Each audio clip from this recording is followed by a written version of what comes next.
过来。放冰箱。哎，这个不能冰啊！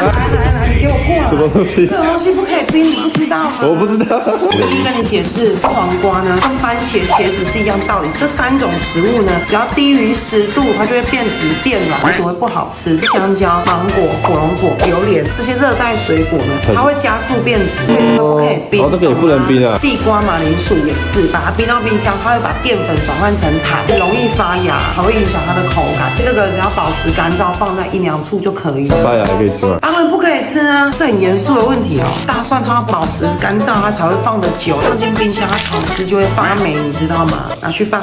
什么都不懂，都随便乱放。我给你一张图表，拿回去你就贴在冰箱上面。每次要冰东西进去之前，你就对照一下，这样知道吗？